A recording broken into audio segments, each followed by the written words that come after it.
नमस्कार, news call 24 पर आपका बहुत बहुत स्वागत है। मैं हूं सुशील गिरीश। आज ओपिनियन भारत में हम ये समझने की कोशिश करेंगे कि केजरीवाल के उलट सिसोदिया को जमानत क्यों नहीं मिल पा रही है। दुआओं में कमी है या केस की पैरवी में, आइए समझते हैं। मनीष सिसोदिया और अरविंद केजरीवाल दोनों ही शराब नीति केस के आरोपी हैं। सिसोदिया की जमानत याचिका बार बार खारिज हो रही है, लेकिन केजरीवाल बाहर निकलकर जोर शोर से चुनाव प्रचार कर रहे हैं। सिसोदिया केस की पैरवी में पिछड़ रहे हैं या केजरीवाल के मुकाबले दिल्ली वालों की दुआओं का कम असर हो रहा है। 21 मई को मनीष सिसोदिया को दिल्ली हाई कोर्ट और राउज़ कोर्ट दोनों ही से राहत नहीं मिलने के कारण मायूस होना पड़ा। निचली अदालत में जमानत नहीं मिलने पर सिसोदिया ने हाई कोर्ट का रुख किया था, लेकिन वहां भी जमानत अर्जी खारिज हो गई और राउज़ कोर्ट ने मनीष सिसोदिया की न्यायिक हिरासत 31 मई तक बढ़ा दी है। जमानत खारिज करते हुए हाई कोर्ट ने सिसोदिया को लेकर कई बातें कही, जिनमें सबसे अहम बात थी कि केस की पैरवी को लेकर दिल्ली हाई कोर्ट ने माना कि अभियोजन जहां आम आदमी पार्टी के नेता के खिलाफ प्रथम दृष्टया अपना केस रखने में सफल रहा, वहीं जमानत के लिए आधार बनाने में याचिकाकर्ता मनीष सिसोदिया असफल रहे। अदालत का ये बेहद अहम ऑब्जर्वेशन है और ये जानकर ही लगता है कि कहीं न कहीं मनीष सिसोदिया के केस की पैरवी में कोई कमी रह जा रही है। ये बात तब और भी स्पष्ट हो जाती है जब उसी केस में मनीष सिसोदिया के बाद गिरफ्तार किए जाने वाले संजय सिंह जेल से छूटकर बाहर चले आते हैं और आम आदमी पार्टी के सर्वे सर्वा अरविंद केजरीवाल भी, और इसलिए मनीष सिसोदिया के केस की पैरवी को लेकर शक पैदा होता है। मनीष सिसोदिया को जमानत क्यों नहीं मिल पा रही है? मनीष सिसोदिया को अब तक अदालत से एक ही राहत मिली है और वो भी बहुत बड़ी राहत है। अदालत ने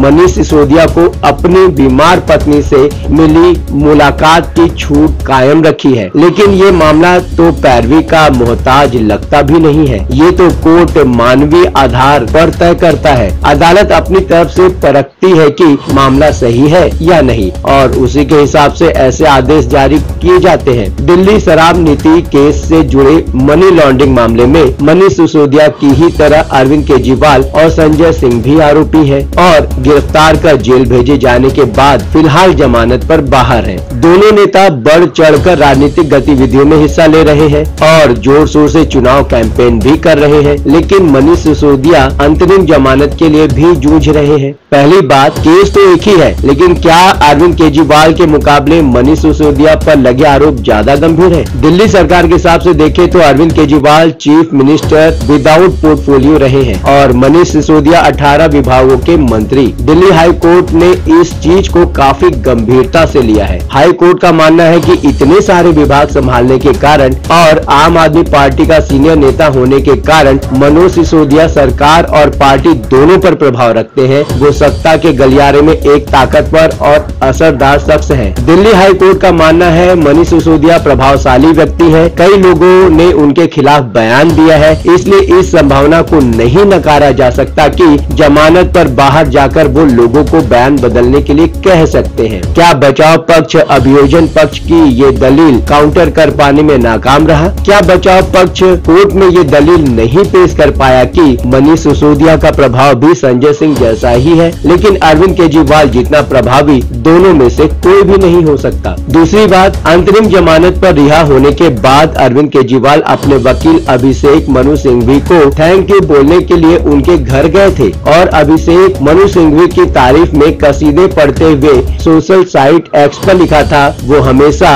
हम सभी के लिए शक्ति का स्रोत रहे हैं। क्या मनीष सिसोदिया को ऐसी सुविधाएं नहीं हासिल है? क्या मनीष सिसोदिया को मिल रही कानूनी मदद जरूरत के हिसाब से नाकाफी है? तीसरी बात आती है, अरविंद केजरीवाल, सत्येंद्र जैन और संजय सिंह सभी जेल से बाहर आ जाते हैं, लेकिन मनीष सिसोदिया पर लोगों की दुआओं का कोई भी असर नहीं हो रहा है। दिल्ली में चुनाव कैंपेन के दौरान जगह जगह अरविंद केजरीवाल लोगों से कहते फिर रहे हैं कि वो उनकी दुआओं की वजह से बाहर निकल कर आए हुए हैं। एक कार्यक्रम में अरविंद केजरीवाल ने मनीष सिसोदिया को मिस करने की बात कही थी और तब उनकी आंखों से आंसू भी निकल आए थे। अपने जन्मदिन पर भी अरविंद केजरीवाल ने मनीष सिसोदिया को मिस करने की बात कही थी, लेकिन चुनाव प्रचार में तो एक बार भी ऐसी बात सुनने को नहीं मिली है। स्वाति मालीवाल केस में विजय कुमार की गिरफ्तारी के बाद अरविंद केजरीवाल केजरीवाल के मुंह से आम आदमी पार्टी के नेताओं की गिरफ्तारी को लेकर बीजेपी की मोदी सरकार पर हमला बोलते जरूर देखा गया है, लेकिन मनीष सिसोदिया का अलग से कोई जिक्र हुआ हो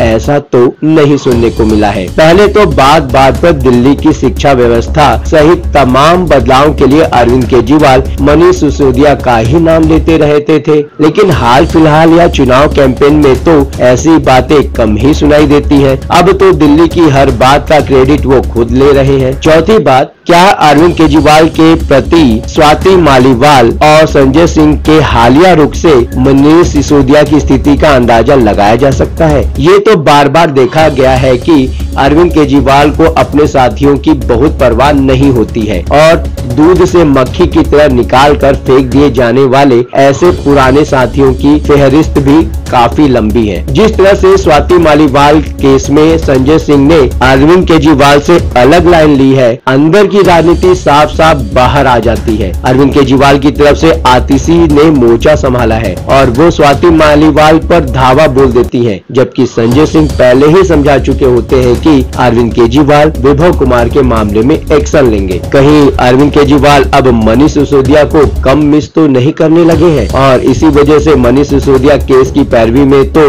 कहीं कमजोर तो नहीं पड़ रहे हैं। पांचवी बात ये हो सकती है कि दिल्ली का मुख्यमंत्री होने के नाते शराब नीति केस में जो कुछ भी हुआ है अरविंद केजरीवाल की मर्जी के बगैर नहीं हो सकता और अब तो आम आदमी पार्टी भी केस में एक पार्टी बनाई जा चुकी है। ऐसे में मनीष सिसोदिया पर लगे आरोप अरविंद केजरीवाल से गंभीर हो ही नहीं सकते, लेकिन ऐसी बातों का महत्व तो तभी है जब अदालत को भी बचाव पक्ष ये सब अच्छे से समझाने की कोशिश करे। पैरवी में गलती का सबसे बड़ा उदाहरण झारखंड के पूर्व मुख्यमंत्री हेमंत सोरेन के मामले में देखने को मिला है। सुप्रीम कोर्ट में हेमंत सोरेन का पक्ष रख रहे सीनियर वकील कपिल सिब्बल ने जस्टिस दीपांकर दत्ता और जस्टिस एससी शर्मा की पीठ के सामने अपनी गलती स्वीकार की है। हेमंत सोरेन के केस में सुप्रीम कोर्ट की टिप्पणी है कि वकीलों ने तथ्यों को छिपाया और मामलों को स्पष्टता के साथ नहीं रखा। सुप्रीम कोर्ट ने कहा, आप यानी कि हेमंत सोरेन राहत के लिए एक साथ दो अदालतों में पहुंचे, ये उचित नहीं है। एक में आपने जमानत मांगी और दूसरी में अंतरिम जमानत। आप समानांतर उपाय अपनाते रहे। आपने हमें कभी नहीं बताया कि आपने निचली अदालत में जमानत याचिका दाखिल की है। आपने हमसे ये तथ्य छिपाया, हमें गुमराह किया गया। सुनवाई के दौरान कपिल सिब्बल ने अपनी भूल कबूल करते हुए कहा, ये मेरी व्यक्तिगत गलती है, मेरे मुवक्किल की नहीं। मुवक्किल जेल में है और हम वकील हैं और उसकी पैरवी कर रहे हैं। हमारा इरादा कोर्ट को गुमराह करना नहीं था, हमने ऐसा कभी नहीं किया है। हेमंत सोरेन केस में तो पैरवी की गलती सामने आ गई, लेकिन मनीष सिसोदिया के मामले में भी ऐसा कुछ हुआ है या नहीं पता और अभी तक हमें नहीं मालूम है। आपको क्या लगता है, ऐसे क्या कारण हो सकते हैं कि केजरीवाल को जमानत मिल जाती है और मनीष सिसोदिया को नहीं? क्या इसके कुछ खास मायने हैं? आप अपनी राय हमें